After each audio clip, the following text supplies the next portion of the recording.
আমি এখানে সাদা টিস্যু পেপার নিয়েছি। টিস্যু পেপারটা এবার ভাঁজ করে নিলাম, দিয়ে একটা সুতো দিয়ে 4-5টা ভাগে ভাগ করে নিয়ে বেঁধে নিয়েছি।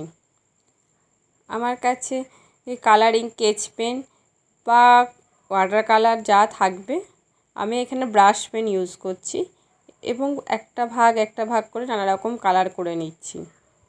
প্রথমটা লাল, তারপর এটা সবুজ করলাম, এরপরে সব একটা গোলাপি, নীল এরকম করে ভাগ করে নিলাম।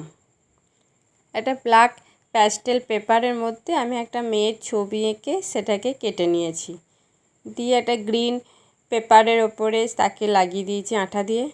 আর যেটা কালারটা টিস্যু পেপারটা করেছিলাম সেটা একটু শুকাতে দিয়েছি। শুকানোর পর আমি খুলেছি, নইলে টিস্যু পেপার তো খুব পাতলা, ছিঁড়ে যাবে। এবং খুব সুন্দর বাতনির মতো তৈরি হয়েছে।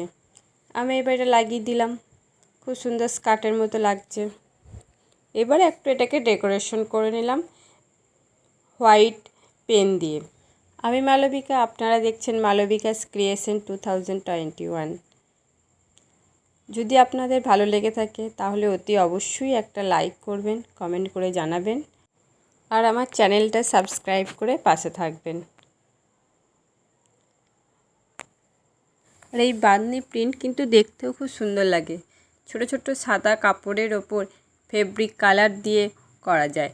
এভাবে বেঁধে বেঁধে নিয়ে ফেব্রিক কালারটা একটু জলে গুলে নিয়ে ছিটটা ডুবিয়ে দিলেই খুব সুন্দর এরকমই তৈরি হয়।